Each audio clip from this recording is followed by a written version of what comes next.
Yuk jadi bagian dari dakwah kami. Dukung operasional dakwah dan sosial kami, raih pahala amal jariah yang terus mengalir sampai hari kiamat. Assalamualaikum warahmatullahi wabarakatuh. Alhamdulillah, tidak pernah berhenti kita selalu memuji dan memuja Allah atas segala nikmat yang Allah limpahkan kepada kita. Dan termasuk nikmat yang sangat besar karena Allah masih berikan kita satu hari lagi umur yang harusnya kita maksimalkan dalam mengerjakan dan melaksanakan tujuan utama kita diciptakan, yaitu mengabdi dan beribadah kepada Allah Subhanahu wa taala, yang Allah kekalkan dalam surah Adz-Dzariyat surah nomor 51 ayat 56, "Wa ma khalaqtul jinna wal insa illa liya'budun." Aku tidak ciptakan jin dan manusia kecuali untuk menyembah dan mengabdi kepadaku. Kalau hari-hari sebelumnya hidup kita sudah penuh dengan ketaatan kepada Allah, Bapak Ibu sudah mengisi dengan perintah-perintah agama baik yang wajib ataupun sunnah, maka hari ini tinggal kita tambahkan dan kita tingkatkan kualitasnya. Kalau esok lagi Allah kasih umur, demikian juga sampai nanti ajal kita datang. Dan kalau di masa lalu kita mungkin berisikan pelanggaran-pelanggaran, kelalaian-kelalaian, maka tentu kita perbaikin dan kita berusaha untuk bertaubat sebelum menyesal karena sudah datang ajal. Ini nikmat yang sangat besar yang harus dijaga. Dan juga selanjutnya kita panjatkan salam hormat kita kepada utusan Allah Nabi besar Muhammad sallallahu alaihi wa alihi wa sahbihi wasallam, sebagaimana Allah telah memberikan atau memerintahkan kepada kita untuk mengucapkan salam hormat kepada beliau. Baik Bapak Ibu sekalian, kita akan melanjutkan bedah buku kita, amalan-amalan yang menyebabkan tertolaknya azab Allah Ta'ala, yang ditulis oleh Syekh Abdul Aziz Al-Musyaiqi dan ditulis atau diberikan kata pengantar oleh Syekh Abdullah bin Abdurrahman Al-Jibrin. Kita sudah membahas sampai ke faktor ke-8 pada kesempatan yang lalu, tentang masalah bagaimana kita menolak siksa Allah Subhanahu wa taala atau kita dijauhkan dari siksa Allah Subhanahu wa taala. Yaitu kita sempat membahas takut dari azab itu sendiri, memunculkan rasa khawatir akan hukuman-hukuman yang ada. Memang secara umum Bapak Ibu sekalian, Allah akan memberikan kita rasa takut. Seperti misalnya orang kalau baru mau mencuri, mau berzina, mau menipu, mau apa saja, yang paling pertama Allah datangkan dalam diri setiap orang dan antara kita rasa takut, rasa khawatir. Bagaimana kalau seandainya ini mendatangkan efek jerah atau akan mendatangkan sesuatu yang kita tidak senangi, seperti misalnya terbongkarnya kesalahan kita itu atau dihukumnya kita secara dunia, seperti misalnya dengan penjara atau yang lainnya, atau memang lebih berat daripada itu secara ukhrawiyah, akhirat, seperti misalnya seseorang disiksa di kuburnya, kemudian disiksa di neraka. Maka itu satu poin yang luar biasa. Kalau Bapak Ibu rasakan dalam hati ada perasaan takut akan melakukan dosa, maka itu bagian daripada yang bisa menolak siksa sendiri.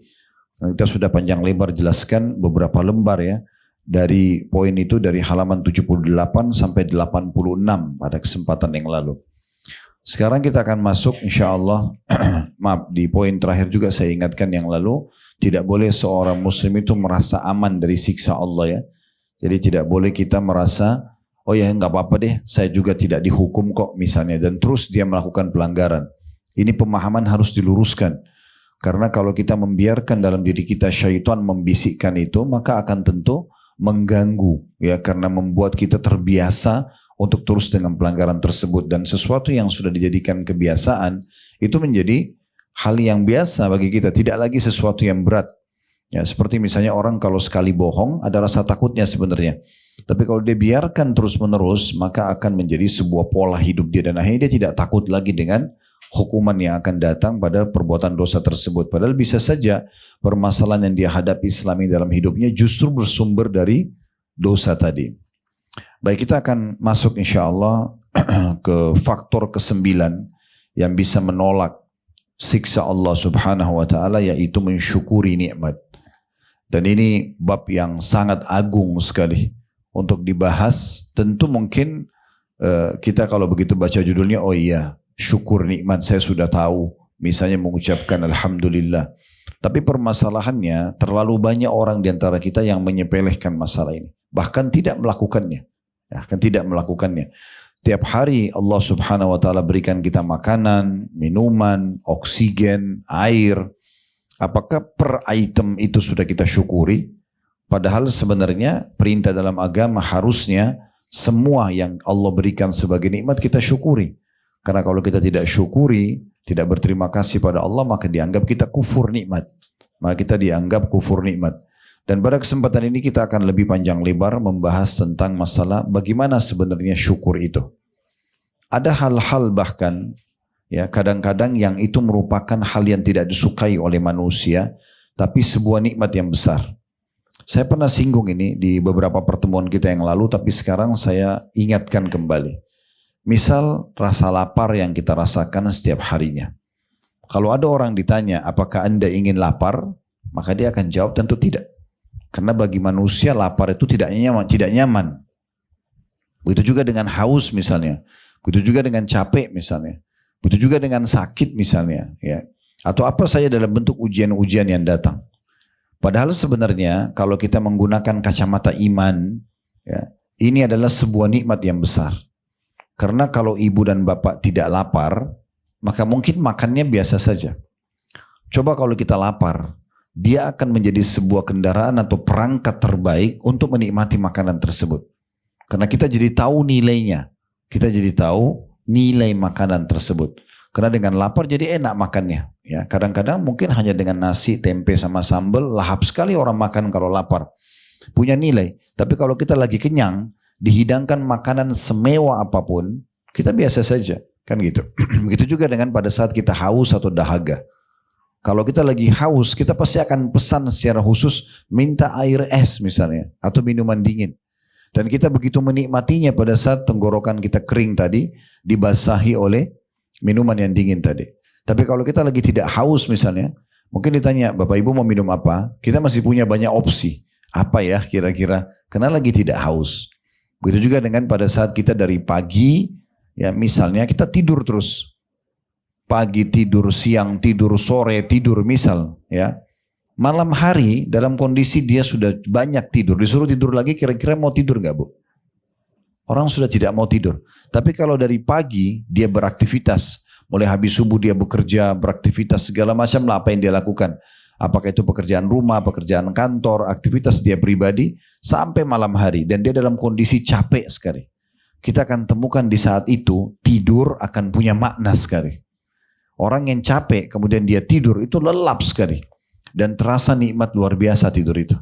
Nah berarti perangkat-perangkat yang tadi orang banyak anggap sesuatu yang tidak baik, lapar, haus, capek, sebenarnya semua itu adalah nikmat Allah yang sangat besar. Allah menciptakan itu dengan hikmah luar biasa. Sakit pun itu adalah sebuah perangkat agar manusia mengetahui berapa besarnya nikmat kesehatan itu. Di saat misalnya maaf kita lagi flu, lagi meriang, di depan kita ada orang yang sehat lalu dia minum, dia teguk minuman dingin. Sirup misalnya, apalah minuman yang segar. Kita baru tahu ternyata betapa besar nikmat Allah di saat kita sedang sehat itu. Ya, berapa banyak orang kufur tentang masalah ini. Makanya kata Nabi SAW, ni'matani maghbunun katsirun minan nas. Dua nikmat yang sangat dilalaikan oleh banyak manusia. As-sihhatu wal faraq. Kesehatan dan juga waktu yang lowong. Jadi bagaimana kita bisa tahu nilainya sehat justru pada saat kita sakit. Dan mustahil ada manusia yang tidak sakit. Karena para nabi-nabi pun sakit. Tujuannya agar sakit itu menjadi sebuah kendaraan. Kita jadi tahu nilainya kesehatan. Toh juga apa yang Allah ujikan tadi kayak lapar, kayak haus, kayak capek, kemudian sakit misalnya. Semua itu lebih sedikit waktunya dibandingkan nikmat yang kita nikmati. Contoh misalnya Bapak Ibu lapar. Paling kita rasa lapar sebentar. Begitu kita bisa makan, maka pastikan makan yang sudah kita konsumsi. Kayak tadi misalnya ada Bapak Ibu yang makan, maaf di tempat ini. Misalnya tadi dia lapar, kemudian dia makan. Saya yakin makan yang tadi ini bisa menahan kelapar dia sampai malam mungkin. Jadi mungkin kita makan sedikit, rasakan lapar sebentar. Tapi Allah begitu berikan kita makanan, kita bisa bertahan sekian jam. Ya, bahkan ada orang karena mungkin dia tidak terbiasa makan banyak, mungkin sampai besok pun dia sudah merasa kenyang dengan makan siang misalnya yang cukup ya untuk dia. Contohnya. Begitu juga dengan minum, kita haus nih. Kerongkongan kita atau tenggorokan kita lagi haus. Begitu kita minum satu gelas air dingin aja misalnya. Saya yakin kita bisa bertahan berapa jam ke depan untuk tidak haus lagi. Misal, kita tidur 2-3 jam, 4-5 jam. Kita bisa beraktivitas belasan jam setelahnya. Misal. Begitu juga dengan sakit. Kalau kita lihat hitungan ya, kita jujur menghitung persentase umur kita. Sakit dengan sehat yang lebih banyak mana? Sehat ya. Mungkin dalam 1 tahun kadang-kadang kita nggak sakit. Mungkin tahun kedua kita baru sakit misalnya. Atau berapa bulan kita nggak sakit. Nanti sekian bulan ke depannya baru kita sakit. Misalnya orang 1 tahun 365 hari dia sehat. Tahun kedua Allah uji dengan flu dan demam sepekan saja. Jadi tidak berimbang sebenarnya antara ujian ini dengan apa yang Allah berikan sebagai nikmat. Jadi memang ini sebuah kendaraan. Agar kita mengetahui besarnya nikmat Allah subhanahu wa ta'ala. Nah seperti itu Allahu a'lam cara memahami tentang masalah syukur terhadap nikmat ini. Baik, saya akan bacakan dulu apa yang Allah mudahkan penulis menyusun di sini ya. Di halaman 87 tentang faktor ke-9 yang bisa menolak siksa Allah. Banyak bersyukur kepada Allah subhanahu wa ta'ala. Kata penulis, syukur nikmat yang dianugerahkan Allah kepada individu, kelompok dan masyarakat adalah faktor tetap dan kukuhnya nikmat tersebut. Jadi kalau kita bersyukur, minimal mengatakan alhamdulillah, itulah faktor terbaik yang bisa membuat nikmat yang sedang Bapak Ibu rasakan bertahan. Misalnya habis makan kita bilang alhamdulillah, habis minum kita bilang alhamdulillah, bangun tidur alhamdulillah, seger habis mandi alhamdulillah, misal sehat alhamdulillah, apa saja kita mengatakan alhamdulillah. Itu adalah faktor utama yang bisa membuat nikmat tersebut bertahan. Adapun tidak mensyukuri nikmat, maka itu biasanya membawa petaka-petaka, baik khusus maupun umum. Khusus itu maksudnya misalnya Bapak Ibu makan tidak bersyukur, maka secara khusus makanan itu akan hilang kenikmatannya. Contoh, atau secara umum, kadang-kadang dengan kita memungkiri nikmat yang sedang ada, secara umum banyak sekali nikmat-nikmat yang hilang. Nah seperti itu gambarannya. Makanya kalau kita kembali kepada sikap dan perilaku Nabi Muhammad SAW, dalam riwayat yang sahih dikatakan beliau kalau sedang ada nikmat melimpah, tidak pernah berhenti mengatakan alhamdulillahilladzi bi ni'matihi tatimmus shalihat. Yang artinya segala puji dan puja kehadirat Allah yang semua kebaikan tersempurnakan dengan izinnya. Alhamdulillahilladzi bi ni'matihi tatimmus shalihat. Dan kalau ada ujian, lagi ada ujian berat pun datang, Nabi SAW masih mengatakan alhamdulillahi ala kulli hal. Segala puji dan puja kehadirat Allah dalam setiap keadaan. Karena beliau tetap bersangka baik dengan Allah, ujian ini pun datang demi untuk kebaikannya. Saya kasih contoh supaya lebih jelas Bapak Ibu sekalian. Kalau ada pencuri yang kebetulan ditangkap di tengah-tengah masyarakat lalu digebukin, bahkan sampai mati pun misal, tetap itu adalah nikmat Allah pada dia. Kok bisa maling ditangkap, digebukin sampai mati dianggap nikmat? Iya, karena pastikan si maling ini bukan pertama kali dia mencuri. Umumnya kata para ulama, orang kalau pertama kali berbuat dosa itu Allah masih tutupin kesalahan dia. Pertama kali dia melihat yang haram, pertama kali dia mengucapkan haram, pertama kali tangannya menjamah yang haram, kemaluannya, kakinya melangkah yang haram, ke tempat haram, ini semua masih Allah tutupin. Tapi kadang-kadang ada manusia tidak, dia terus mau ulangin. Dia ulangin. Pertama kali orang mencuri itu biasanya dia selamat. Nanti yang kedua, yang ketiga ada peringatan, ada yang lihat tapi dia masih lolos, ya. Begitulah seterusnya, ada yang dia ambil, kemudian dia gagal misalnya. Puncaknya karena tidak mau berhenti, maka Allah datangkan orang untuk memberhentikan dia. Digebukin sampai mati. Loh kok bisa sampai mati dianggap nikmat? Iya, karena kalau tidak dilakukan itu, maka orang ini terus dalam dosa pencuriannya. Dan akan lebih berat hukumannya di akhirat nanti. Jadi pemberhentian terhadap sebuah pelanggaran pun, misalnya ada orang dibongkar aibnya karena korupsi, dibongkar aibnya karena ini dan itu misalnya, maka itu pemberhentian pada saat itu. Karena dia akan berhenti dan stop dari kesalahannya. Dan pastikan sebelumnya sudah banyak peringatan-peringatan Allah yang datang, cuma memang dia tidak engahkan. Dia tidak engahkan, ya. Seperti itu gambarannya. Dikatakan oleh penulis selanjutnya, Allah telah menyebutkan dalam kitabnya hukuman yang menimpa tiap-tiap pribadi atas kekafirannya. Maka kita wajib bersyukur kepada Allah atas nikmat-nikmatnya, baik itu nikmat ukhrawi maupun duniawi. Ukhrawi itu seperti Bapak Ibu bisa sholat, bisa puasa yang kita panen nanti pahalanya di akhirat. Kalau duniawi perangkat-perangkatnya makan, minum, pakaian, tidur dan segala macam. Allah menyukai syukur nikmat yang telah dianugerahkannya kepada kita. Kita tidak samakan Allah dengan manusia ya. Tapi kalau ibu dan bapak mau faham bagaimana besarnya ya kedudukan orang yang berterima kasih. Ibu kalau kasih dan bapak sekalian sesuatu pada orang walaupun kecil. Misal kita pulang umroh cuma bawain sedikit hadiah kecil atau pulang dari luar kota. Kasih kepada keluarga atau kerabat atau tetangga kita misalnya. Walaupun kecil itu nilainya sangat besar di mata orang. Karena pemberian gitu ya. Pemberian beda. Apalagi kalau orang tersebut mengatakan terima kasih ya misal. Itu poin yang luar biasa gitu. Membuat orang merasa senang karena pengorbanan dia dinilai. Tanpa kita samakan dengan Allah Subhanahu wa taala. Allah jauh lebih harus dimuliakan dibandingkan manusia.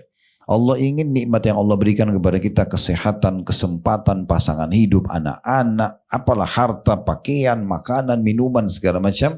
Nikmati silakan selama 5 huruf halal dan syukuri.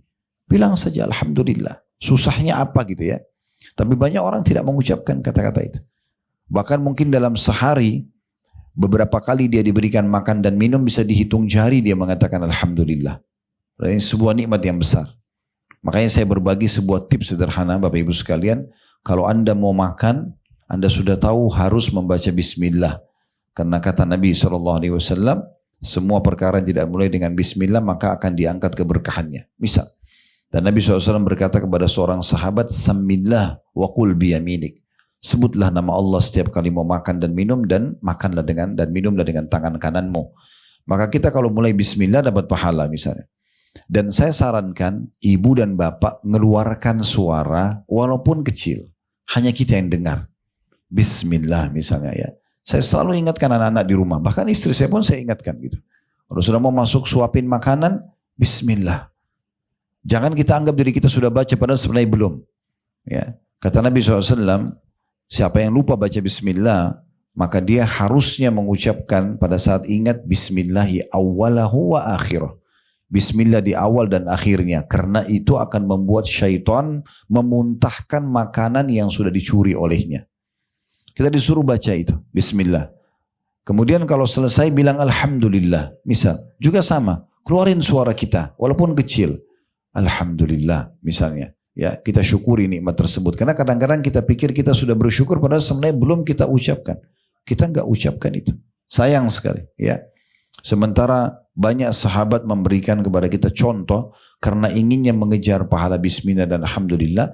Abdullah bin Umar radhiyallahu anhu kalau minum 1 gelas air, maka beliau bisa membaca 10 sampai 11 kali bismillah dan 10 sampai 11 kali alhamdulillah untuk mengejar pahalanya. Setiap minum bismillah, lepas alhamdulillah. Dia minum lagi bismillah, dia lepas lagi alhamdulillah. 1 gelas enggak pernah dihabisin sekaligus. Beliau minum berulang kali. Karena memang ada hadis Nabi SAW, janganlah kalian minum seperti unta. Janganlah kalian minum seperti unta. Yang kalau unta minum itu sekaligus sampai dia merasa dahaganya hilang. Tapi kita manusia disuruh bertahap. Itu contoh saja.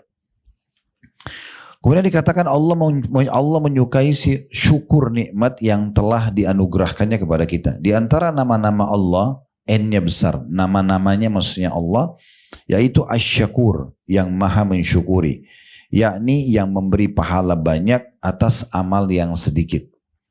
Dalam surah Al-Insan ayat 22, Allah subhanahu wa ta'ala berfirman, Inna hadha kana lakum jaza'an wa kana sa'yukum mashkura.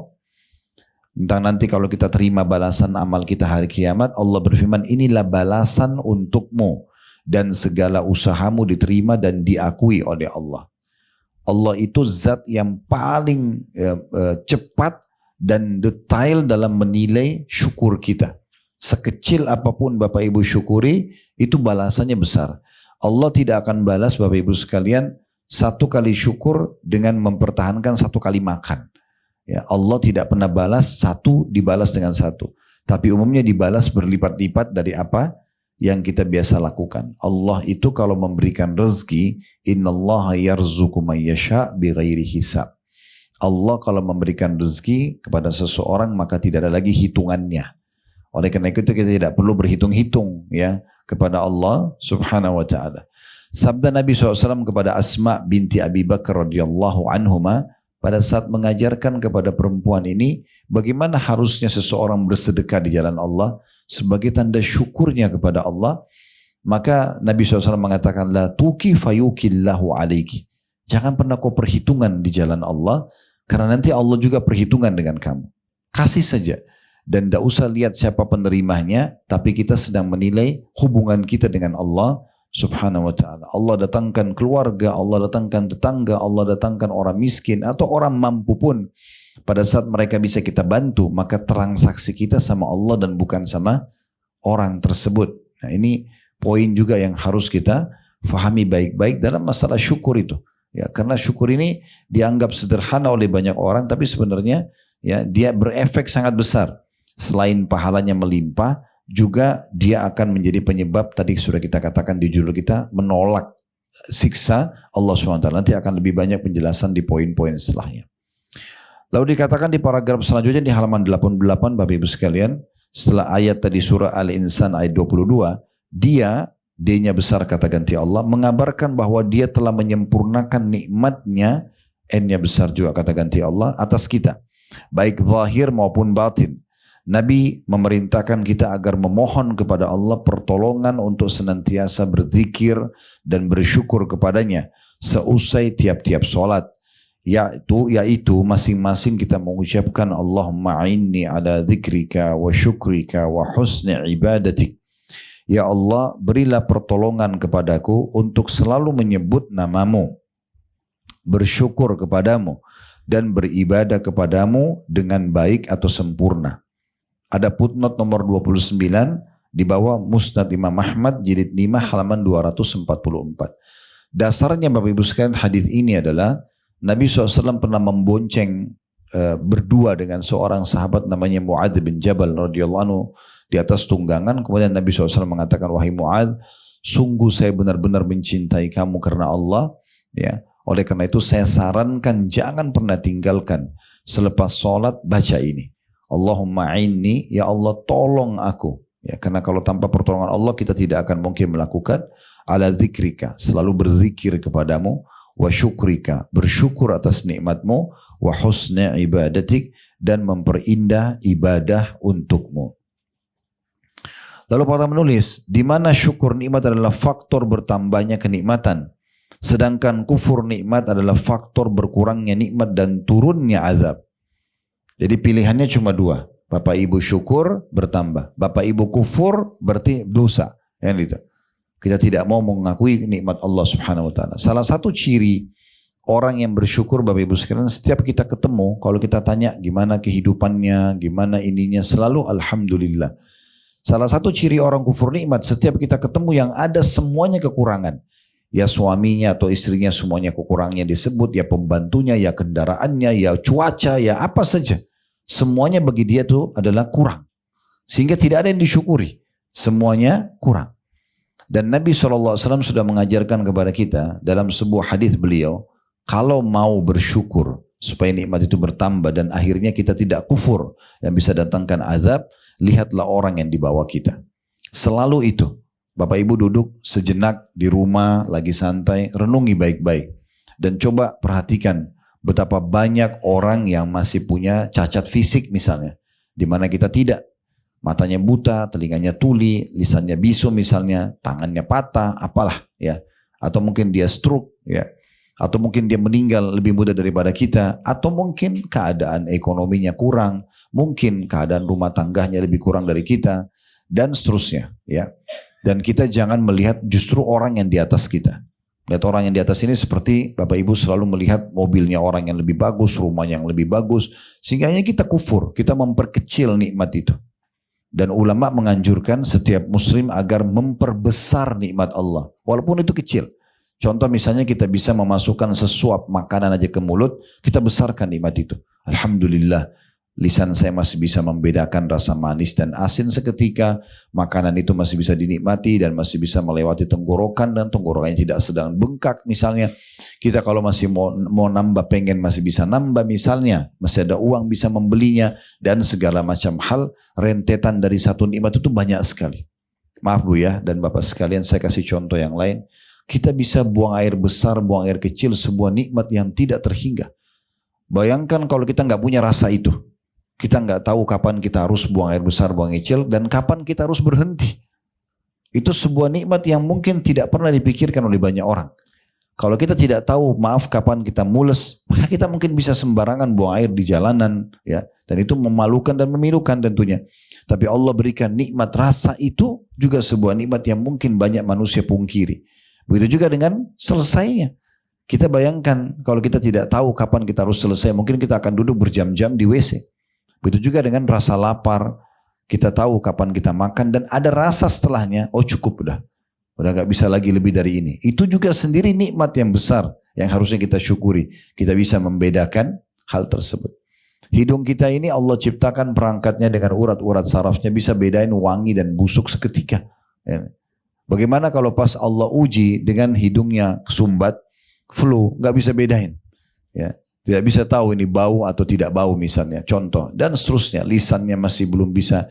Lisannya masih bisa membedain asam, manis, gurih dan segala macam seketika. Bagaimana kalau tidak bisa misalnya. Semua itu kita harus jadikan sebagai perangkat kita untuk bersyukur kepada Allah. Intinya kita besarkan nikmat yang sedang ada. Ya. Kalau perlu ibu dan bapak duduk sejenak. Lihat posisi kamarnya di rumah. Fasilitas yang ada di kamar. AC-nya, ranjangnya, segala macam pakaian di lemari yang ada. Mungkin Bapak Ibu lebih tahu nilai-nilai dari pembeliannya. Lalu syukuri. Alhamdulillah. Engkau telah berikan ini ya Allah. Itu akan menjadi kata kunci bertambahnya nikmat-nikmat tersebut. Kalau kita sebaliknya nganggap remeh, sudahlah ini baju sudah lama. Ini rumah saya sudah sekian tahun saya tinggali. Dan seterusnya. Akhirnya kita kufur nikmat. Dan ini hanya mendatangkan dosa. Bahkan bisa mendatangkan azab Allah subhanahu wa ta'ala. Itu disebutkan oleh penulis di sini. Kata beliau, kalau anda bersyukur, anda akan dapat tambahan. Kalau anda kufur, justru tidak menilai nikmat itu, maka bisa datang siksa Allah. Kata beliau, mari kita sebutkan dalam kesempatan ini ayat-ayat dan hadis-hadis tentang syukur. Yang pertama, syukur nikmat adalah faktor bertambahnya kenikmatan. Dan sebaliknya, kufurnya akan mendatangkan siksaan. Itu Allah gabungkan di dalam surah Ibrahim ayat 7. Firman Allah subhanahu wa ta'ala, وَإِذْ تَأَذَّنَ رَبُّكُمْ لَإِنْ شَكَرْتُمْ لَأَزِيدَنَّكُمْ وَلَإِنْ كَفَرْتُمْ إِنَّ عَذَابِ لَشَدِيدٌ. Sungguhnya jika kamu bersyukur, niscaya aku akan menambah nikmat itu kepadamu. Dan jika kamu mengingkari nikmatku atau kufur, maka pasti azabku sangat berat. Allah bisa angkat kesehatan itu, Allah bisa angkat kenikmatan makan itu, Allah bisa angkat kenikmatan istirahat itu, kenikmatan rumah tangga itu, kenikmatan punya keturunan dan seterusnya. Allah bisa angkat seketika, sebagaimana Allah bisa memberikan juga seketika nikmat tersebut. Ayat ini ayat yang paling agung dibahas oleh para ulama tentang masalah syukur. Ya, jelas Allah berjanji.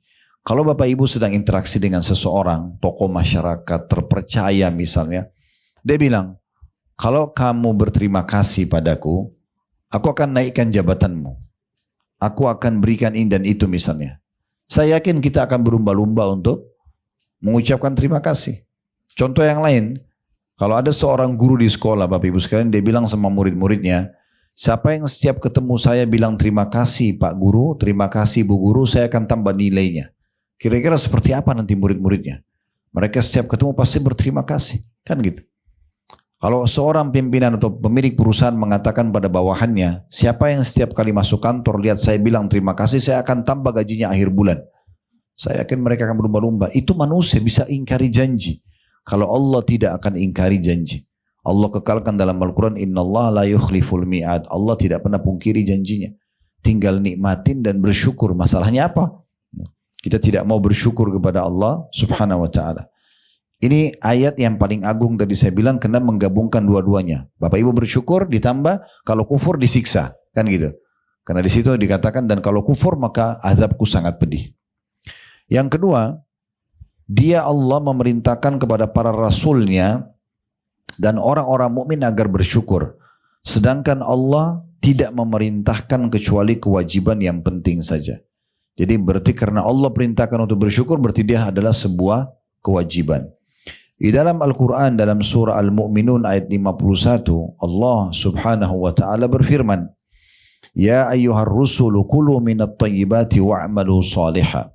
Al-ayah. Ini ada lanjutan ayatnya tapi ini saksi bahasan sampai situ. Diangkat oleh penulis, Allah berfirman, wahai para rasul, utusannya Allah saja diperintahkan ya, makanlah dari makanan yang baik-baik. Boleh makan, boleh minum, boleh tidur, boleh bekerja, boleh apa saja. Silakan selama yang dibolehkan. Kata Allah, dan kerjakanlah kebajikan.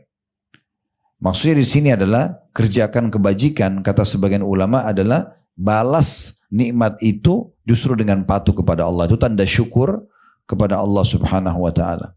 Demikian pula dia Allah memerintahkan kepada kaum beriman pada umumnya agar bersyukur. Seperti dalam Al-Baqarah ayat 172. Ya ayyuhalladzina amanu qulu min tayyibati ma razaqnakum washkuru lillahi in kuntum iyyahu ta'budun. Wahai orang-orang beriman, makanlah dari rezeki yang baik yang kami berikan kepadamu dan bersyukurlah kepada Allah jika kamu hanya menyembah kepadanya. Silakan nikmati makan, silakan nikmati minum selama halal dan tinggal syukuri. Itu saja. Dan pernah saya sampaikan sebuah poin singgungan supaya bisa difahami ya, dan ini saya ulangi lagi. Bagaimana Allah subhanahu wa ta'ala menciptakan kita manusia Bapak Ibu sekalian hanya disuruh memilih dan menikmati. Tidak lebih daripada itu. Kita tidak disuruh ngurus apapun lebih daripada itu. Contoh misalnya kita makan nih. Bapak Ibu lapar, terus kita tinggal pilih makanannya, terus kita nikmati. Ya, itu. Kita kunyah, kita gigit, oh iya manis ya, oh iya asam ya, oh iya gurih ya. Setelah itu, kalau lewat ukuran sepertiga jari kita ini saja, ke tenggorokan, apa andil kita di makanan tersebut? Kita tidak pernah memilah-milah di tubuh kita Bapak Ibu sekalian, oh ini vitamin A-nya, vitamin B-nya, vitamin D-nya, gak pernah kita pilah. Dia masuk di dalam tubuh kita ini seperti satu perusahaan besar. Ini saya sering sampaikan di pengajian, saya ulang-ulangi karena memang saya dapat pelajaran besar dari sebuah dokumenter dulu, ada sebuah cuplikan ilmiah menggambarkan bagaimana tubuh manusia seperti sebuah pabrik yang sangat besar, terdiri dari ribuan lift dan juga staf-staf pegawai di pabrik itu, yang begitu makanan atau minuman masuk, mau panas, mau dingin, mau manis, mau asam, semuanya langsung disortir dan sudah ada yang pilah. Yang ini vitamin, yang ini nutrisi, yang ini ya racun atau ini berbahaya. Dan yang tidak dibutuhkan ampas dibuang, ditaruh di tempatnya, bisa kemudian kita mules lalu dibuang. Ini sebuah sistem yang luar biasa gitu. Raksasa bagaimana Allah subhanahu wa ta'ala buat sistem raksasa ini untuk membuat kita bisa sangat mudah untuk melalui banyak hal. Bayangkan kalau kita harus sortir Bapak Ibu sekalian, oksigen yang kita hirup setiap detik ini, itu mana bakterinya harus kita pilah dulu, baru kita hirup yang segarnya saja misal. Tapi Allah SWT buat perangkat, ada bulu-bulu hidung kita, ada penyortir, ada saringan di paru-paru kita, sehingga betul-betul tersaring yang luar biasa, yang terlalu banyak nikmat Allah yang tidak bisa kita pungkiri gitu ya. Begitu juga dengan mata kita bisa melihat, seketika kita bisa bedain ini terang atau ini gelap. Telinga kita bisa bedain seketika, ini intonasi suara keras atau lembut. Ya, tadi hidung kita bisa bedain wangi dan busuk seketika, lidah kita bisa bedain rasa seketika, tangan kita bisa membedakan ini lembut atau halus atau panas atau dingin seketika, dan seterusnya lah. Terlalu banyak nikmat yang Allah katakan dalam Al-Quran, wa fi anfusikum afala tubsirun. Dalam diri kalian sendiri tidakkah kalian lihat besarnya nikmat Allah itu. Jadi memang kita ini memilih dan menikmati. Sudah, kenapa harus tidak mensyukuri nikmat tersebut ya? Jadi jangan sampai karena melimpahnya jadi kita lupa syukur ya. Yang ketiga yang perlu direnungi tentang masalah dalil syukur ini. Kalau tidak salah di buku kita ini disebutkan sampai 10 ya. Dalil berhubungan dengan masalah syukur itu sendiri. Yang ketiga, Dia Allah menamakan para nabi, rasul dan para hambanya yang beriman dengan asyakirin atau orang-orang yang bersyukur. Seperti misalnya Allah memuji Nabi Nuh alaihissalam. Kenapa Allah pilih dia menjadi nabi dan kenapa Allah selamatkan dari kaumnya yang begitu jahat dengan dia? Itu karena dia banyak bersyukur. Karena dia banyak bersyukur. Berarti judul kita kalau kita bersyukur itu betul-betul bisa menolak azab seperti di buku kita ini betul-betul luar biasa itu. Diambil dari kisah Nabi Nuh alaihissalam. Allah mengatakan dalam surah Isra ayat 3, "Dzurriyyata man hamalna ma'a Nuh innahu kana 'abdan syakura." Sesungguhnya dia Nuh adalah hamba-hamba Allah yang banyak bersyukur. Sebenarnya terjemahan ayat kalau lengkap seperti yang ditulis bahasa Arabnya, keturunan-keturunan yang kami bawa di kapal bersama Nuh, ya. Lalu kata Allah, sungguhnya dia Allah, kami selamatkan, kami pilih karena dia adalah hamba yang banyak bersyukur. Yang banyak bersyukur. Sedikit saya kasih gambaran Nabi Nuh alaihissalam, Bapak Ibu sekalian, berdakwah sekitar 950 tahun di kaumnya. Dan yang didakwahi satu generasi. Ya, umur umat sebelum kita memang lebih panjang daripada kita ya. Setiap hari didakwahi, setiap hari diingatkan, tidak pernah mau mendengar. Dan Nabi Nuh alaihissalam tetap sebagai bentuk tugas dari Allah SWT, beliau menjalankan amanah tersebut. Sampai pada puncaknya, Allah perintahkan, dia sudah berdoa sama Allah, ya Allah apalagi harus saya lakukan? Siang, pagi, siang, sore, malam, setiap hari saya dakwahi. Yang uniknya, tetangga bantal beliau, istrinya, dan juga anaknya sendiri, Kanaan, tidak mau beriman. Bahkan tenggelam bersama dengan kaumnya, gitu kan. Akhirnya beliau mengeluh sama Allah SWT. Allah suruh buat kapal. Ya, dibuatlah kapal tersebut. Nah, kaum Nabi Nuh pada saat itu berada di daratan dan jauh sekali dari lautan. Maka setiap kali lewat kaumnya yang kufur, mereka olok-olok Nabi Nuh dan kaumnya. Mau dibawa kemana kapal ini, hai Nuh? Nggak ada air di sini. Lalu kemudian Nabi Nuh alaihissalam mengatakan, Allah perintahkan, sebagaimana kalian olok-olok kami sekarang, kami akan olok-olok kalian nanti. Dengan terus bersabar, terus bersyukur terhadap nikmat Allah sampai kapal itu jadi. Lalu waktu sudah jadi, kaumnya Nabi Nuh berbuat sesuatu yang buruk sekali. Mohon maaf, itu kisahnya begitu. Mereka setiap kali mau buang air besar, buang air kecil, datang ke kapal Nabi Nuh. Sehingga kapal Nabi Nuh penuh dengan kotoran manusia. Karena mengolok-olok gitu. Nabi Nuh alaihissalam bersabar saja, dia terima itu. Lalu kemudian dia serahkan kepada Allah SWT. Pada saat hari sudah Allah dekat akan perintahkan Nabi Nuh naik dengan orang beriman dan juga setiap hewan berpasang-pasangan ke kapal. Allah timpahkan orang-orang yang kafir penyakit kulit. Itu di luar jangkauan akal mereka. Semua yang kafir kena penyakit kulit.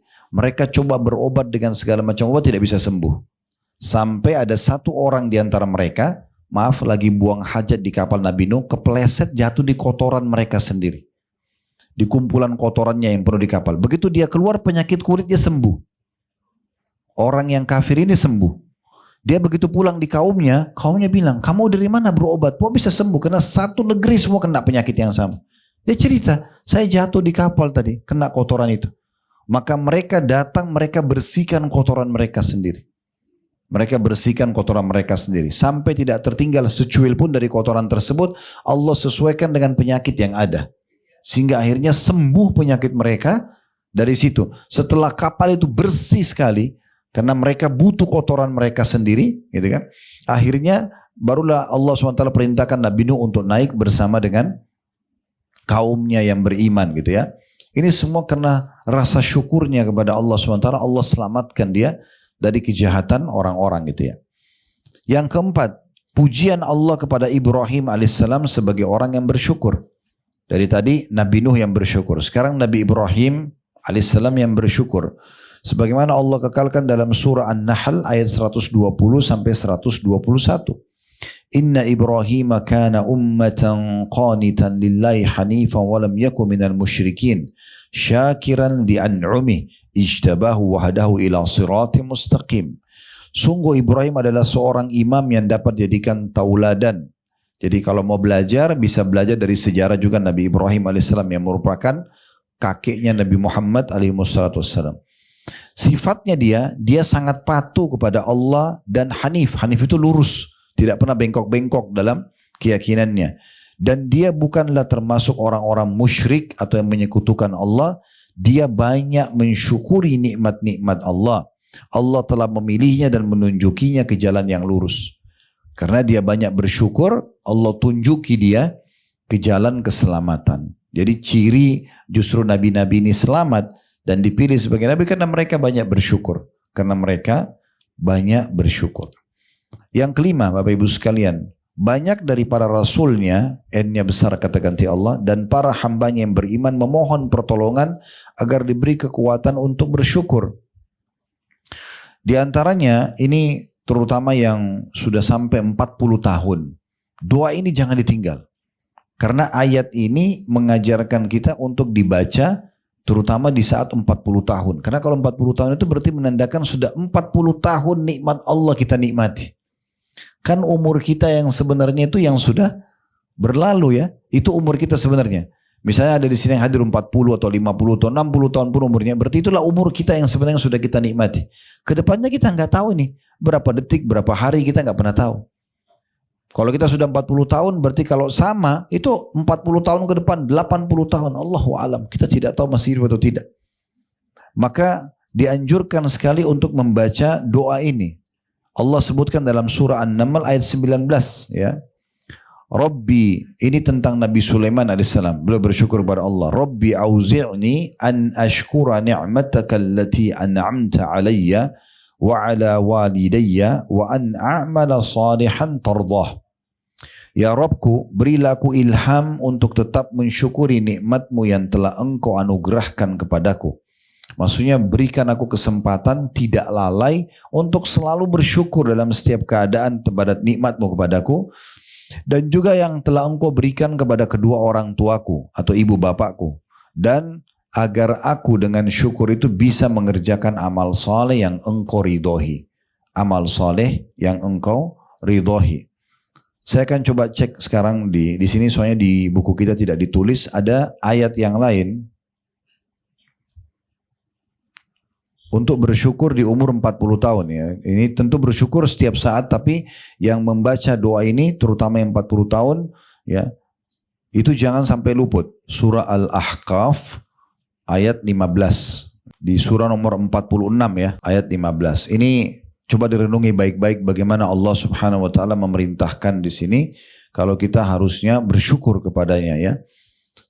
Di ayat 15 sudah dibuka ya, Al-Ahqaf. Surah nomor 46 ayat 15. Saya bacakan wa wassaynal insana biwalidayhi ihsana. Hamalathu ummu kurhan wa wada'athu kurha wa hamlu wa fisalu 30 syahra.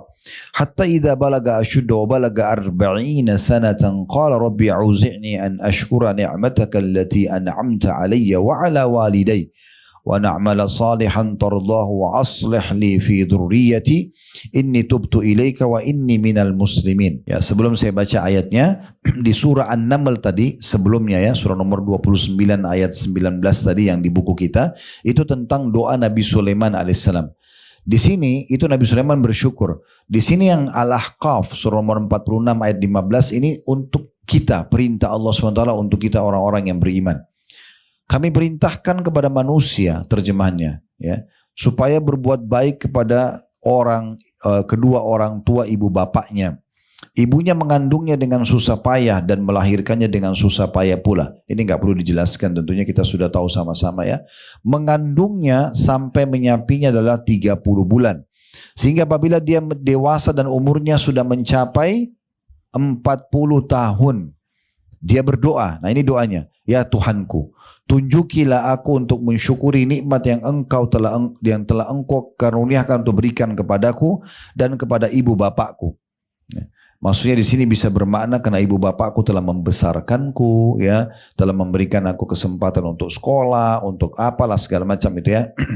Dan juga aku bisa berbuat amal saleh yang engkau ridhoi. Lalu dia bilang juga di doanya, dan berilah, dikatakan dan berilah kebaikan kepadaku untuk memberi kebaikan kepada anak cucuku. Atau terjemahan lebih tepatnya, aslih li dzurriyyati, perbaiki keturunanku. Jadikan mereka orang-orang yang baik, yang soleh dan soleha.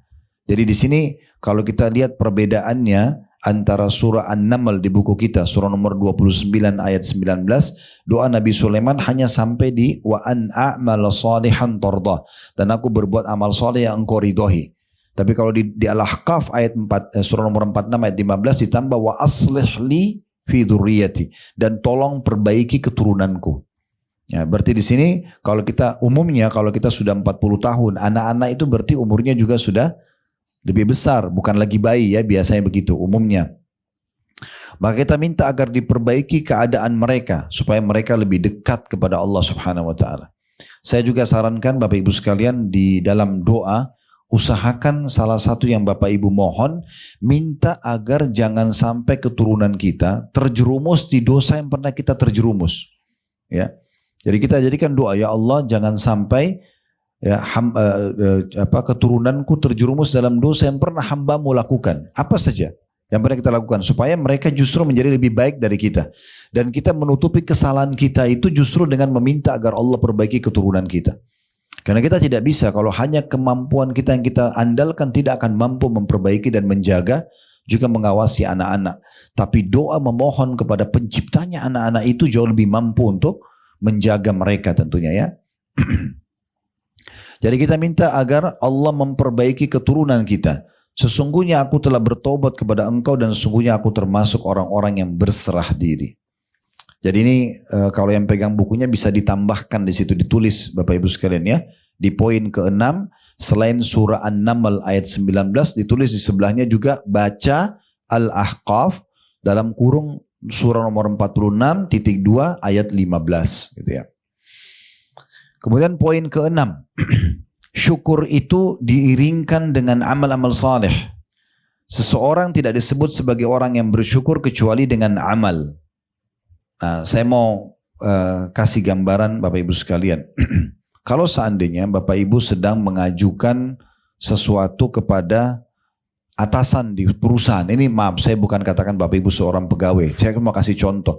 Kalau kita bekerja satu perusahaan, kita ingin minta ditambah fasilitas, bertambah payroll, bertambah bonus, naik jabatan, apa saja. Lalu kita ngajukan sebuah surat permohonan kepada atasan kita. Kira-kira agar surat itu diterima dan diberikan apa yang kita inginkan, apa yang harus kita lakukan selama masa kita menunggu surat itu diberikan jawabannya? Apakah kita akan menjadi pegawai yang berprestasi atau kita menjadi pegawai yang ugal-ugalan? Kita harus datang lebih tepat, kita harus pekerjaan lebih bagus, tunjukkan yang terbaik supaya itu goal gitu ya. Tapi kalau kita datang telat, ya kita malah pekerjaan tidak selesai, gimana caranya? Nah banyak orang tidak paham poin ini. Dia minta sama Allah, minta kasih ini, minta kasih itu, tapi dia nggak tunjukin sama Allah kebaikan dia. Gimana caranya? Dia masih malas sholat, ya, masih malas puasa, masih lalai zikirnya, masih nggak pernah baca Quran, terus minta sama Allah gimana poinnya? Kan gitu. Itu poin yang mesti difahami Bapak Ibu sekalian. Jadi kita minta sesuatu supaya ditambah, selain bersyukur kita tunjukkan juga yang terbaik pada Allah Subhanahu Wa Taala. Itu yang dimaksudkan di poin ke-6. Allah berfirman dalam surah Saba, ini surah nomor 34 ya, ayat 13, i'malu ala Dawud syukra. Bekerjalah wahai keluarga Daud untuk bersyukur kepada Allah. Bekerjalah untuk bersyukur ya. Saya ingin berbagi sebuah poin juga penting Bu ya. Kalau Bapak Ibu sekalian, kalau Bapak Ibu mau sampai pada level terbaik dalam ibadah kepada Allah, kerjakan bukan lagi mengejar keutamaannya, tapi sebagai rasa syukur. Jadi Bapak Ibu bukan lagi sedekah itu karena mau kejar supaya diganti sama Allah rezeki lebih. Bukan lagi sholat malam hanya sekedar supaya doanya diijabah. Bukan lagi hanya pergi haji dan umroh supaya dosanya dimaafkan. Bukan itu lagi yang dikejar. Tapi yang dikejar justru bagaimana menunjukkan rasa syukur kita kepada Allah. Karena Allah berikan kita umur, kesempatan, harta. Maka kita jalankan ketaatan.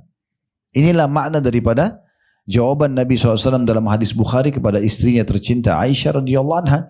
Waktu Aisyah lihat Nabi setiap malam sholat malam dan sampai saking lamanya berdiri sampai telapak kaki beliau pecah-pecah. Ya Rasulullah, kata Aisyah radhiyallahu anha, kenapa Anda lakukan ini? Sementara dosa Anda yang lalu dan akan datang sudah dimaafkan. Apakah Nabi bilang supaya saya dapat keutamaan sholat malam? Bukan. Nabi bilang, afala akunu abdan syakura. Apakah aku tidak bisa menjadi seorang hamba yang bersyukur? Jadi levelnya sudah bukan lagi ngejar balasannya, tapi sebagai bentuk syukur kita kepada Allah. Ini luar biasa. Kalau Bapak Ibu bisa mohon kepada Allah diberikan kesempatan ini, kita tidak akan malas lalai mengerjakan ibadah karena kita merasa saya harus balas nih, ya. Bahkan kepekaan muncul, ya, setiap kali kita makan, kita berbagi makanan pada orang, setiap kali punya pakaian, kita berbagi pakaian pada orang sebagai rasa syukur, itu luar biasa. Itu hanya muncul kalau orang memang mengerjakan ibadah sebagai rasa syukur. Kenapa kita kadang-kadang sampai 10 kali kita sudah makan, 1 kali pun kita belum berbagi pada orang lain? Karena kita tidak menganggap itu sebagai rasa terima kasih kita kepada Allah Subhanahu wa taala. Poin yang lain, coba Bapak Ibu kalau ingin balasan maksimal nih dari Allah Subhanahu wa taala, coba keluarkan senilai dengan apa yang kita nikmati. Contoh, Bapak Ibu masuk ke satu restoran, makan enak nih. Anggap satu porsi misalnya 100.000, contoh. Rumah makan Padang kita makan, udah ada lauknya segala macam, 100.000 rupiah. Udah makan kenyang nih, coba beli porsi yang sama kasih tukang parkir misalnya. Contoh, gitu. Coba berbagi di jalan Allah sebagai rasa syukur senilai apa yang kita nikmati. Coba lihat nanti setelah itu bagaimana efeknya. Luar biasa efek daripada balasan Allah Subhanahu wa taala. Sebenarnya Allah memudahkan buat kita cuma bilang alhamdulillah sudah dapat balasan. Tapi kalau kita balas dengan cara seperti ini karena rasa syukur kepada Allah, ya Allah sebagaimana Engkau berikan aku nikmat makannya, aku mau kasih orang lain juga coba. Kita beli baju yang sama kita bagikan kepada orang. Saya tidak tahu Bapak Ibu sudah tahu belum hadisnya. Kata Nabi SAW tentang masalah pembantu, ya. Apa kata Nabi SAW? Di masa dulu ada perbudakan, ya. Maka berikanlah makan apa yang kalian makan, berikanlah pakaian apa yang kalian kenakan. Itu berat sekali kalau orang tidak biasa bersyukur. Gimana caranya? Piring yang sama, porsi yang sama, jenis makanan sama dikasih ke pembantunya. Bahkan apa kata Nabi SAW? Kalau pembantu kalian membawakan untuk kalian makanan, ajaklah duduk makan bersama atau bagikan untuknya porsi. Karena dia sudah menikmati, dia sudah cium baunya, dia sudah lihat makanan itu. Sebagai tanda syukur kepada Allah, berikan porsi dan kualitas yang sama. Bukan bekas gitu. Ya. Talha bin Ubaidillah radhiyallahu anhu, sahabat Nabi yang terkenal sangat kaya raya. Keberkahan dalam bisnisnya luar biasa. Sampai nggak pernah berkurang hartanya gitu ya. Itu salah satu cirinya, dia setiap hari, dia hitung hartanya, kemudian dia lihat, ini yang dia harus syukur yang mana? Dia pakai kebutuhan rumahnya, oh ternyata dia punya pengeluaran sekian. Dia coba sedekah senilai itu. Sampai-sampai setiap hari dia ke pasar budak di Madinah, waktu itu ada pasar perbudakan. Dia bisa dari nilai kebutuhan dia, yang dia pakai, ternyata dia bisa bebasin 36 budak. Tiap hari dia beli 36 orang. Dia pakai kebutuhan dia, ternyata uang yang dia pakai ini untuk dia senilai ini. Dia kasih budak, dibebasin, dia beli baju, apa yang dia pakai hari itu dia beli baju buat 36 budaknya, dikasih semuanya, baru dibebasin. Itu kan luar biasa. Maaf Bu ya, saya cuma mengingatkan, berapa banyak seorang muslimah tidak bahkan berpikir nyiapin mukena buat pembantunya. Ataupun kalau disiapin mukena yang sudah bekas, yang sudah kotor, atau sejadah yang biasa saja. Kenapa nggak kasih yang nyaman buat orang misalnya? Kenapa nggak kamarnya juga dibuat nyaman misalnya sebagai rasa syukur kita kepada Allah? Toh juga ukuran kamar dia tidak sebesar kita misalnya, contoh. Dan seterusnya lah ya. Kenapa harus kita menunjukkan kehinaan kepada orang lain, menunjukkan mereka berbeda dengan kita sementara memang keadaannya saja. Saya kadang-kadang kalau nasihatin istri saya, kalau beli apa-apa, ada makanan, bagi dulu. Yang paling pertama bagi buah-buahan, makanan, keluarin dulu buat orang-orang yang bantu kita di rumah. Justru kita coba ambil yang sisanya. Toh kita juga bukan makan bekas mereka. Yang makanan itu anggur beli 2 kilo dibagi ya. Itu yang kita bagi, makanan kita beli, kita sudah bungkusin sama porsinya tinggal. Jadi itu akan membuat kita tidak menganggap remeh orang lain. Dan itu sangat baik. Sudah pernah dengar hadis Nabi SAW tentang riba Bapak Ibu sekalian. Kata Nabi SAW riba itu 73 level. 73 level. Yang paling rendah seperti orang berzina dengan ibunya sendiri. Yang paling ringan kayak orang ambil riba cuma 5.000 rupiah, 10.000 rupiah. Itu sama dosanya dengan zina sama ibu. Di dalam bab zina yang paling berat itu zina sama mahram ya. Misalnya ibu sama anak, ayah sama anak, saudara sama saudari, tante sama ponakan, paman sama, ini zina mahram namanya. Ini hukumnya Bapak Ibu sekalian kalau dalam Islam. Kan dalam hukum zina itu kalau orang kepergok berzina sebelum nikah dicambuk 100 kali. Kan gitu. Diasingkan setahun. Tapi kalau sudah nikah kan dirajam hukumnya gitu ya. Tapi kalau orang zina mahram itu walaupun belum nikah dirajam. Kena beratnya. Level di bawahnya berzina dengan istri mujahid, level di bawahnya berzina sama istri tetangga atau suami tetangga, level di bawahnya zina sama-sama suka, itu paling rendah. Yang paling berat di bab zina, itu adalah berzina dengan mahram. Nah ini di bab riba, paling rendah ini. Jadi dosa teringannya riba, itu dosa besarnya, seperti dosa tertingginya zina. Sudah bisa ditangkap beratnya ya? Bagaimana beratnya dosa riba itu ya. Makanya jangan anggap remeh dengan bunga bank, ngutangin orang ambil bunga, ini bahaya banget ini. Karena yang paling rendahnya saja sama dengan zina dengan mahram ya. Tapi perhatikan, bukan itu yang sedang kita bahas. Dan apa kata Nabi SAW, dan level tertingginya dosa riba, level ke-73-nya, itu setara dengan dosa menganggap remeh seorang muslim. Jadi nganggap remeh mincingin mata, cibirin bibir, mulut, anggap remeh orang, itu dosanya sama dengan level tertingginya dosa riba. Tuh jangan dianggap remeh.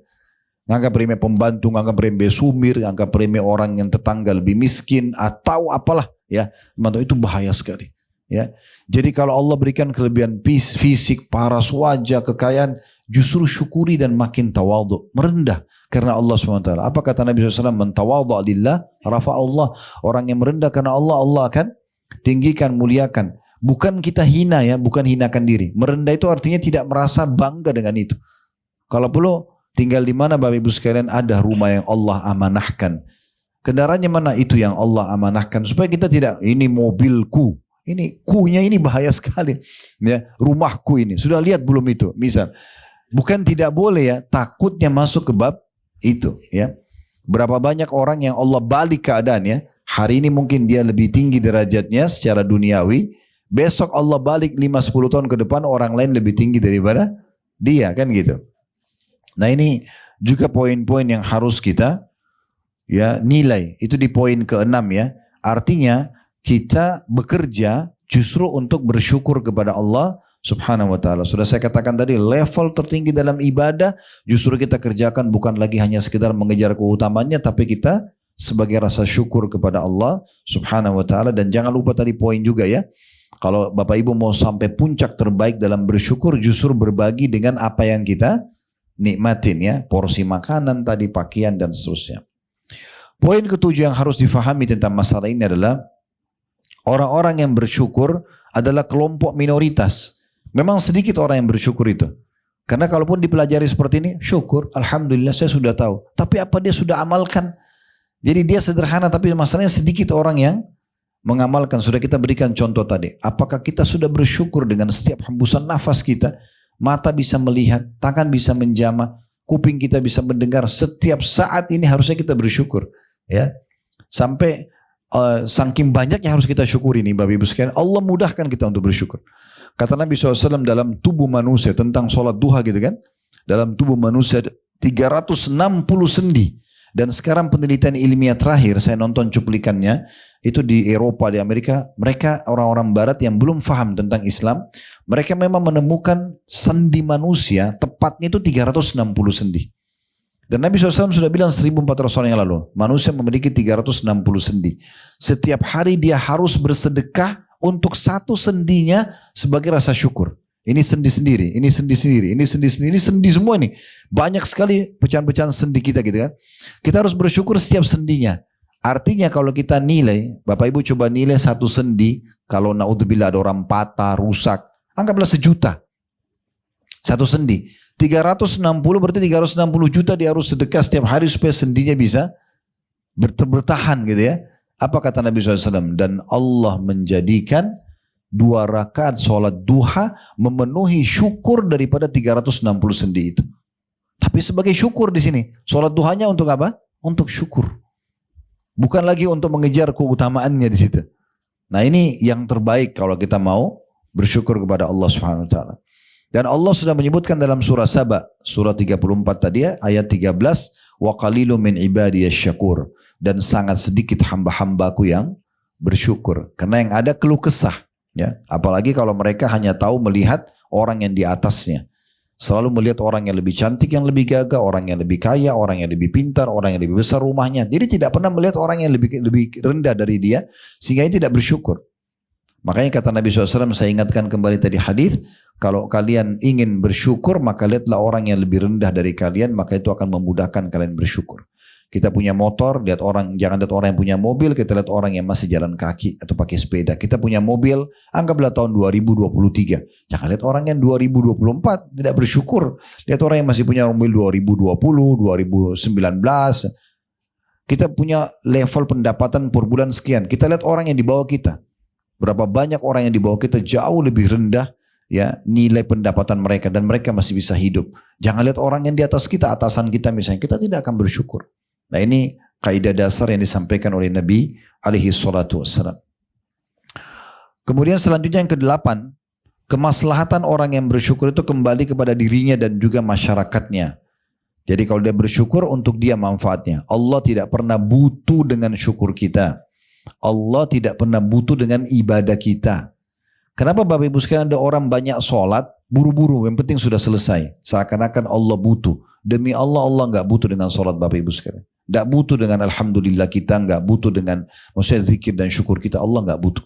Itu kita yang butuh. Ya, kalau kita balik sekarang persepsi kita, dari Allah butuh yang menjadi kita yang butuh, ibu dan bapak akan jaga kualitas ibadahnya. Karena akan tahu efek daripada ibadah itu kembali kepada kita sebenarnya. Allah nggak butuh.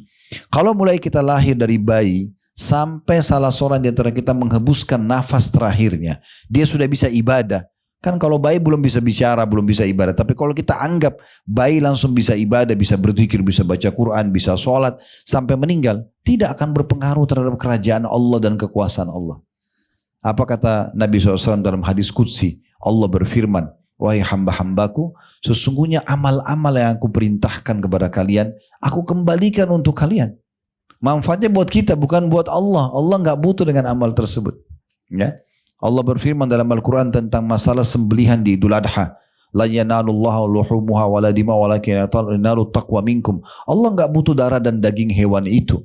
Tapi Allah menilai ketakwaan kalian, kepatuhan kalian kepada Allah subhanahu wa ta'ala. Jadi ini juga poin yang harus kita garis bawahi. Manfaat daripada ibadah kita, syukur kita, zikir kita, baca Quran, semuanya itu kembali kepada diri kita sendiri. Allah berfirman tentang Luqman Al-Hakim dalam surah Luqman ayat 12. Walaqad atayna Luqman al-hikmata an ishkur lillah wa man yashkur fa innama yashkuru li nafsi wa man kafara fa innallaha ghaniyyun hamid. Dan sungguh kami telah berikan hikmah. Hikmah itu ilmu yang luas ya, sesuai dengan wahyu Allah Subhanahu wa taala kepada Luqman, yaitu bersyukurlah kepada Allah. Dan barang siapa yang bersyukur kepada Allah, maka sungguhnya dia bersyukur untuk dirinya sendiri. Jadi kalau dia bersyukur, kembali manfaatnya buat dia. Allah tambah nikmat itu, Allah berikan juga pahala dan derajat tinggi di surga di akhirat nanti sana. Dan barang siapa yang tidak bersyukur atau kufur, maka sungguhnya Allah maha kaya dan maha terpuji. Maksudnya kalau kalian tidak syukur, Allah tidak butuh. Ya. Tidak beriman pun Allah tidak butuh. Seluruh manusia dan jin ini kalau kufur kepada Allah, tidak mengurangi kerajaan Allah sedikit pun. Jadi jangan pernah Bapak Ibu pikir Allah butuh. Allah gak butuh dengan kita nih. Kita yang butuh. Lahirkan perasaan butuh kita kepada Allah. Jadi kita sholat, kita berzikir, sholat, doa itu kita yang butuh. Allah gak butuh. Kita minta Allah kasih. Kita gak minta ya sudah. Allah tinggalkan. Gitu kan? Seperti itulah. Yang kesembilan, akibat kufur nikmat dan tidak mensyukurinya sangat buruk. Ya, sangat buruk. Yang bisa mengantarkan kepada kebinasaan dan kehancuran yang merata. Sebagaimana Allah sebutkan dalam surah An-Nahl ayat 112 yang bunyinya وَضَرَبَ اللَّهُ مَثَلًا قَرْيَةً كَانَتْ آمِنَةً مُطْمَئِنَّةً يَأْتِيهَا رِزْقُهَا رَغَدًا مِنْ كُلِّ مَكَانٍ فَكَفَرَتْ بِأَنْعُمِ اللَّهِ فَعَذَاقَهَا اللَّهُ لِبَاسَ الْجُوعِ وَالْخَوْفِ بِمَا كَانُوا يَصْنَعُونَ. Dan Allah telah membuat satu perumpamaan dengan sebuah negeri yang dahulunya aman lagi tentram. Rezeki datang kepadanya melimpah ruah dari segenap tempat. Tetapi penduduknya mengingkari nikmat-nikmat Allah. Karena itu Allah menimpakan kepada mereka bencana kelaparan dan ketakutan disebabkan apa yang mereka perbuat. Ayat ini sangat jelas bagaimana Allah menggambarkan tentang penduduk negeri Saba. Jadi negeri Saba ini Bapak Ibu sekalian negeri Yaman ya. Dulu tuh Allah kasih mereka ilmu, mereka bisa buat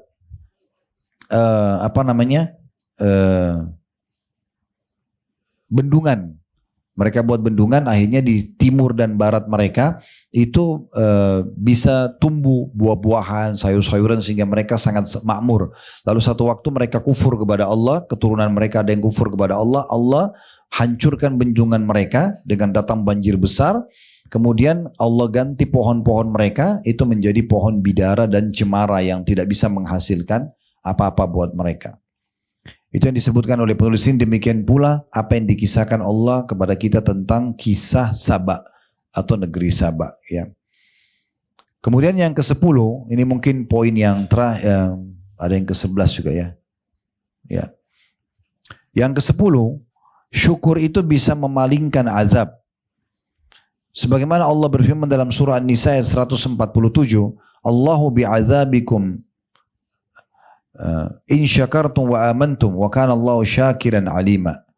Allah tidak akan menyiksamu ya, jika kamu bersyukur dan beriman, dan Allah maha mensyukuri dan maha mengetahui. Maksudnya dia tidak akan menyiksa kalian jika kalian mensyukuri nikmatnya dan beriman kepadanya serta kepada Rasulnya. Allah subhanahu wa ta'ala itu mensyukuri sedikit dari amalan kalian lalu mengetahui niat-niat kalian. Di sini maksudnya kalau kita bersyukur maka akan selamat dari siksa gitu ya. Kemudian yang ke-11, ia menjalankan apa yang disinyalir dari Nabi SAW dalam masalah ini. Beliau memperhatikan syukur nikmat hingga berdoa seusai setiap sholat agar diberi pertolongan kepadanya. Allahumma inni ala dzikrika wa syukrika wa husni ibadatik. Maksudnya di poin 11 ini jadikan Nabi Muhammad sebagai suri tauladan. Beliau selalu bersyukur. Kalau Nabi saja bersyukur mengatakan, ya Allah berikanlah pertolongan kepadaku untuk menyebut namamu, atau berzikir, bersyukur kepadamu dan juga ya beribadah yang baik kepadamu, maka bagaimana dengan kita? Kemudian juga dia menyifati orang-orang yang tidak mensyukuri sesuatu yang sedikit, bahwa ia tidak bersyukur kepada yang banyak. Sebagaimana sabda Nabi SAW, man la yashkurul qalila la yashkurul kathir. Siapa yang tidak belajar untuk mensyukuri yang sedikit, maka ia tidak akan mungkin mensyukuri yang banyak. Nanti saya bilang deh, kalau Bapak Ibu besarkan nikmat itu, lagi makan sesuap, lagi teguk, minuman seteguk saja, besarkan, alhamdulillah, syukuri. Maka dengan bersyukur sedikit, nanti nikmat yang besar akan kita bisa syukuri. Tapi kalau yang kecil saja kita tidak syukuri, maka yang besar juga tidak akan kita syukuri. Akhirnya kena kepada hukum kufur nikmat tadi. Ya. Membiasakan manusia untuk berterima kasih satu sama yang lain atas suatu kebaikan. Ini bagian dari contoh Nabi Muhammad SAW ya, untuk mendidik mereka agar bersyukur kepada pencipta langit dan bumi. Sebagaimana kata Nabi SAW dalam hadis yang diriwayatkan oleh Tirmidzi, man la yashkurun nas la yashkurullah atau la yashkurillah.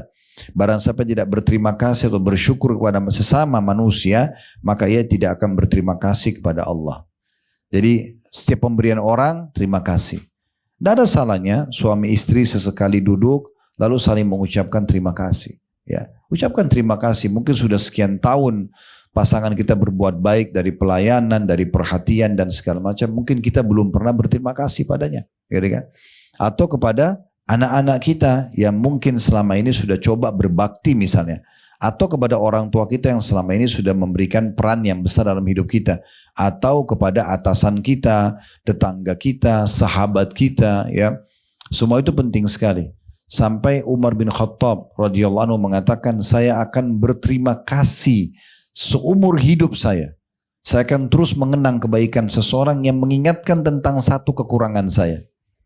Kadang-kadang subhanallah ada di antara kita kalau diingatkan kekurangannya malah marah. Sebenarnya kalau ada orang ingatkan kekurangan kita, itu satu hal yang baik. Umar bin Khattab memberikan statement ini agar kita berpikir Bapak Ibu sekalian. Kalau kekurangannya saja diingatkan orang dia berterima kasih, bagaimana kalau orang kasih kelebihan? Kan gitu. Dan beliau mengatakan, saya akan selalu mengenang seumur hidup saya. Saya akan terima kasih terus sama orang itu selama dia ingatkan satu kekurangan saya. Kata Ali radhiyallahu anhu, saya siap mengabdi seumur hidup saya bagi orang yang mengajarkan kepada saya satu huruf. Apakah kita masih mengenang kebaikan guru SD kita, guru SMP, guru SMA, kalaupun mereka masih hidup, misalnya kita bisa berbagi pada mereka setelah kita sukses, atau misalnya kita minimal mendoakan mereka kalaupun mereka sudah meninggal, kalau kita tidak ketemu lagi misalnya, kita berterima kasih, ya. Itu termasuk bagian cara untuk bersyukur kepada Allah Subhanahu wa taala. Kemudian selanjutnya menisbatkan kenikmatan agar kita bisa bersyukur. Ini cara Nabi SAW, ya. Menisbatkan kenikmatan kepada pemilik dan pemberinya, yaitu Allah Subhanahu wa ta'ala. Sebab menisbatkan kenikmatan kepada selainnya adalah kufur. Seperti menisbatkan kepada alam, bintang, dan selainnya. Jadi kita bersyukur kepada Allah dulu, baru kita bersyukur pada manusia. Alhamdulillah, dan kita mengatakan terima kasih misalnya. Atau jangan sampai kita nisbatkan kepada selain Allah. Ini contoh dalilnya, ya. Hadis yang sahih. Kata Nabi SAW, Qala Allah, asbaha min ibadi mu'minun bi wa kafir. Fa'amma man qala mutirna bi fadlillahi wa rahmati, fadhalika mu'minun bi wa kafirun bil kawkab. Wa amma man qala mutirna bi naw'i kada wa kada, fadhalika kafirun bi mu'minun bil kawkab. Allah berfirman, pada pagi hari ini, di antara hamba-hambaku ada yang mukmin kepadaku dan ada yang kafir. Sebelum kita lanjutkan terjemahannya, Nabi SAW sampaikan hadis ini Bapak Ibu sekalian, setelah semalam suntuk sempat hujan, selepas sholat subuh Nabi sampaikan ini. Ada wahyu turun kepadaku, ya. Allah berfirman, Jibril bawa, pada pagi ini ada hambaku yang beriman, ada hambaku yang kafir. Apa sebabnya? Kata Nabi SAW, adapun siapa yang mengatakan, kami diberi hujan karena karunia dan rahmat Allah. Hujan ini turun karena karunia dari Allah. Maka dia mukmin kepadaku dan kafir kepada bintang-bintang. Sedangkan siapa yang mengatakan kami diberi hujan karena bintang ini dan bintang itu, maka itulah orang yang kafir kepadaku dan percaya kepada bintang-bintang. Ya, ini bisa kita tarik dalam semua lini kehidupan kita, ya. Bagaimana banyak orang justru tidak menyebut Allah, tapi dia malah memuji-muji, ya, manusia atau benda. Ya, seakan-akan bukan dari Allah Subhanahu wa ta'ala nikmat tersebut. Kata penulis, ini menuturkan realitas kita pada masa kini. Kita memohon kepada Allah keselamatan. Kemudian selanjutnya bagaimana perhatian Nabi Muhammad SAW terhadap syukur kenikmatan ukhrawi yang dianugerahkan Allah kepada beliau. Seperti diampuni dosanya yang telah lalu dan yang kemudian. Beliau bersabda, tak kala beliau melaksanakan sholat malam hingga kedua telapak kakinya bengkak, afala akunu abdan syakura, apakah aku tidak boleh menjadi hamba yang banyak bersyukur. Karena itu hendaklah kita senantiasa memuji Allah, karena dialah yang berhak mendapatkan pujian dan sanjungan, dan bersyukur kepadanya atas nikmat-nikmatnya yang tidak terbilang dan tidak terhingga. Kita tidak hanya bersyukur dengan lidah saja, tapi juga bersyukur dengan hati, lidah dan anggota tubuh, karena nikmat-nikmat tersebut sangat banyak dan sangat besar. Ada satu statement yang menarik, di sini tidak disebutkan mungkin, perkataan Ibnu Qayyim rahimahullah. Beliau mengatakan termasuk tanda bersyukurnya seorang hamba adalah dia menggunakan nikmat itu di atas ketaatan.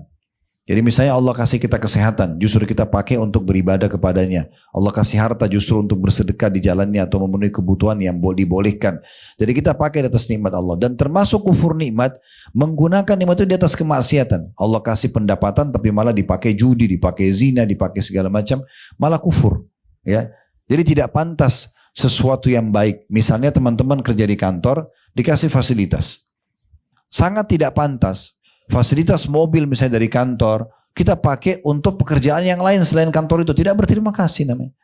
Gitu. Atau kita dikasih fasilitas di kantor, handphone, laptop dan segala macam, dibayar, digaji oleh perusahaan tersebut, lalu kita pakai untuk pekerjaan kita yang lain. Ini bahaya sekali, ya.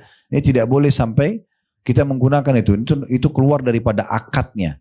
Oleh karena itu kita bukan banyaknya kertas di kantor ataupun pulpen lalu kita datang membagi-bagikan pada ponakan dengan alasan di kantor banyak, itu bukan untuk dibagi-bagikan, itu untuk pekerjaan di kantor misalnya.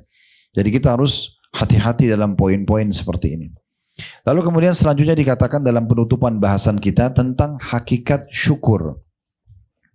Hakikat syukur ialah menampakkan kenikmatan dan mengakuinya kepunyaan Allah sebagai bentuk ketundukan. Dan Allah berfirman, wa amma bi ni'mati rabbika fahaddits, dan terhadap nikmat Tuhanmu hendaklah engkau nyatakan atau bersyukur. Dalam surah Duha ayat 11. Ya, bagus sekali bajunya Bapak Ibu sekalian, alhamdulillah Allah berikan kepada saya. Allah dulu, gitu kan. Oh iya, ini kemarin dari bisnis saya dapat keuntungan lalu saya beli walaupun mahal. Jadi seakan-akan dia cuma kembali kepada diri dia. Dia lupakan Allah Subhanahu wa taala. Maka Allah mengatakan, dan terhadap nikmat Tuhanmu hendaklah engkau nyatakan syukur dengan menyebut nama Allah Subhanahu wa taala terlebih dahulu. Ini pentingnya kita belajar tentang bab syukur itu. Jangan dikira, kata beliau, bahwa syukur itu hanya dengan lidah. Seluruh anggota tubuh adalah unsur-unsur syukur dan pokok kesyukurannya adalah perbuatan. Jadi dengan kita menunjukkan syukur itu dengan cara anggota tubuh kita dipakai ya kepada pemberi nikmat tersebut. Dipakai justru untuk sholat malam, untuk duha, untuk segala macam gitu ya. Dan dalam Islam luar biasanya kita boleh menikmati nikmat Allah. Boleh Bapak Ibu pakai baju yang bagus, makanan yang enak, minuman yang enak, rumah yang luas, ya kendaraan yang enak, silakan, boleh dinikmati. Tapi dengan syukur kepada Allah SWT. Orang yang biasa bersyukur ini juga akan terhindar daripada menganggap remeh orang lain. Sudah kita jelaskan tadi. Jangan sampai kita marah menganggap remeh keadaan orang yang merendah daripada kita. Sehingga bisa saja nikmat itu Allah copot, Allah pindahkan kepada orang tersebut. Ini dinukil sebuah kisah ya. Tapi tidak disebutkan nama mereka. Tapi saya mendengarkan kisah ini dan saya jadikan sebagai referensi. Karena bagi saya ini sebuah kisah yang bisa kita ambil pelajaran. Ada suami istri lagi makan di malam hari. Kemudian ada seseorang yang mengetuk pintu rumah mereka. Lalu ini kebetulan sang istri sangat dermawan, sang suami sangat pelit. Ya, sangat pelit. Ini kisahnya pada saat itu ya. Maka pada saat diketuk pintu, lalu istrinya membuka pintu, ternyata ada seseorang yang miskin yang minta makanan di luar rumah. Lalu kemudian sang istri masuk, kebetulan di meja makan, dia pamit sama suami dan mengatakan, saya akan berbagi, depan rumah kita ada orang miskin yang minta. Lalu sang suaminya marah-marah, gitu kan. Untuk apa dikasih mereka? Ini saya setengah mati kerja untuk kita nikmatin, bukan untuk orang lain. Sambil menghina-hina orang tersebut dan tidak memberikan, gitu kan. Dalam kondisi seperti itu, ternyata orang miskin yang depan pintu mendengar.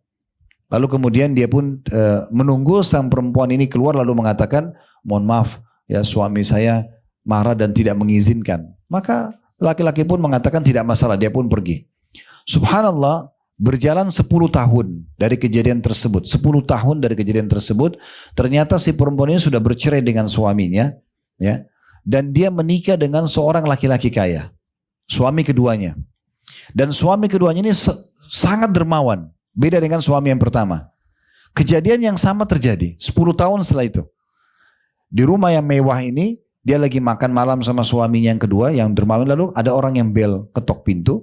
Dibuka sama perempuan tersebut, orang miskin minta.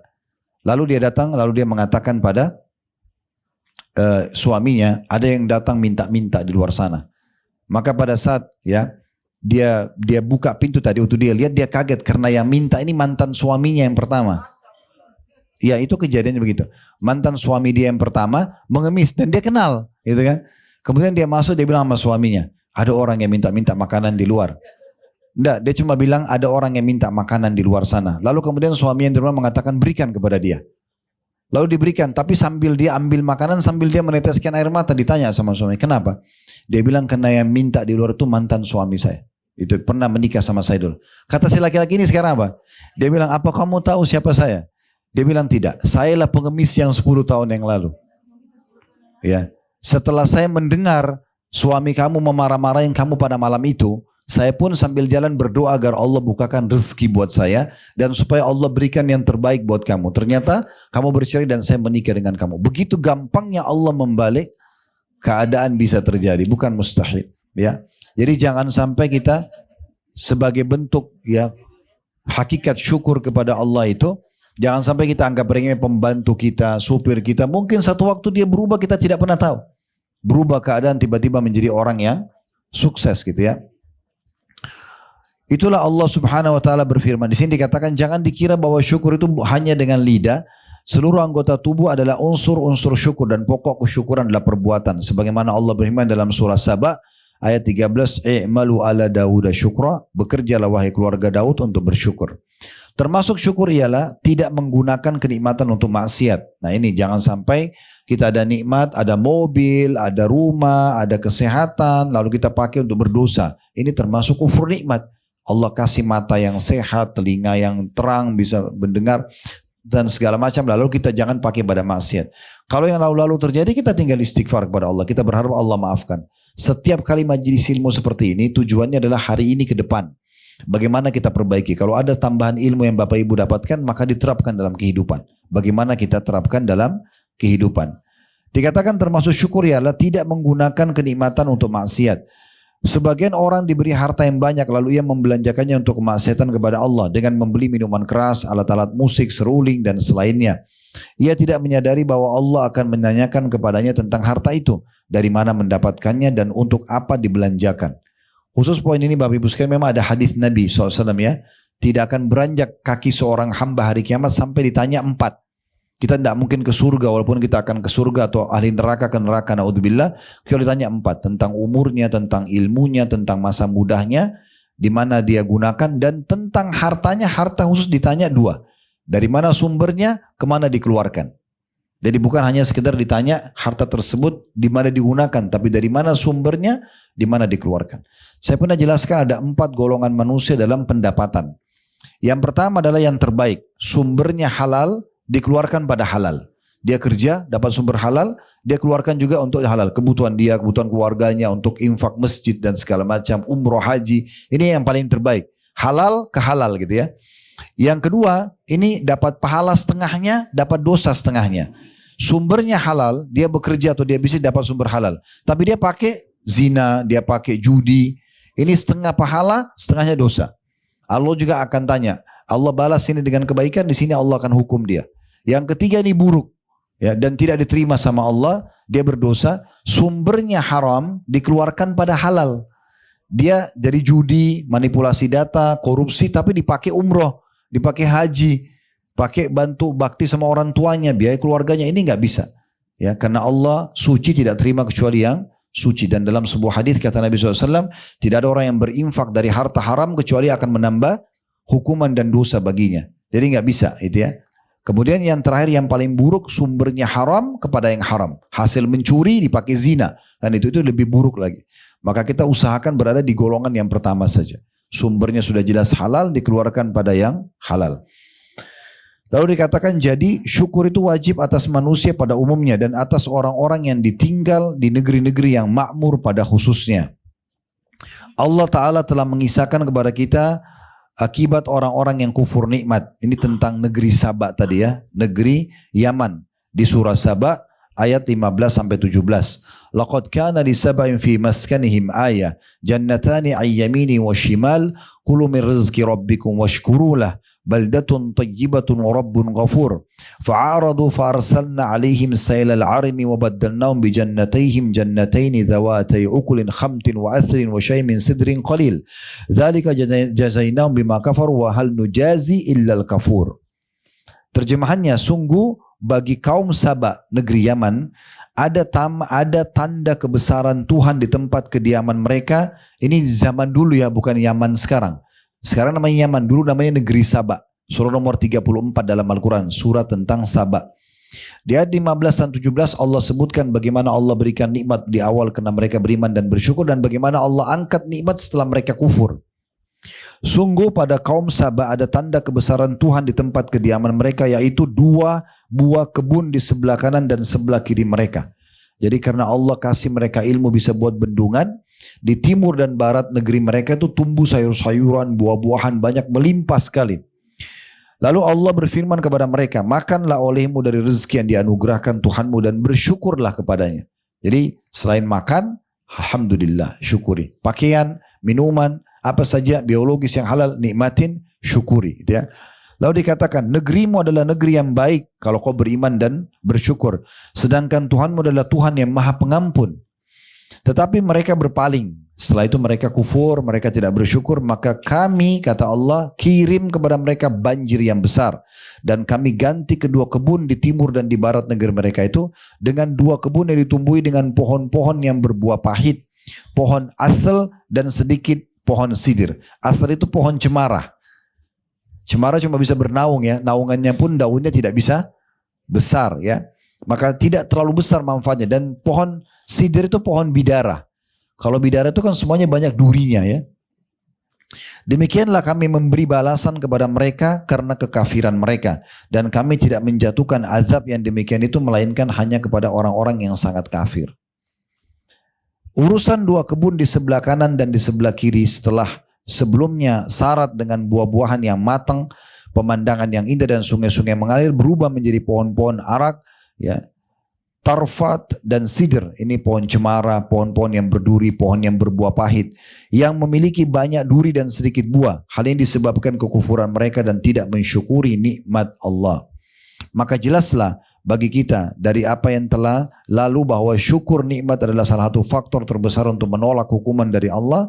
Kita memohon kepada Allah Ta'ala semoga mengaruniakan kepada kita untuk senantiasa mengingatnya dan bersyukur kepadanya. Allahumma amin tentunya. InsyaAllah kedepannya kita akan lanjutkan di faktor ke-11 ya. Masalah taubat dari semua pelanggaran atau maksiat.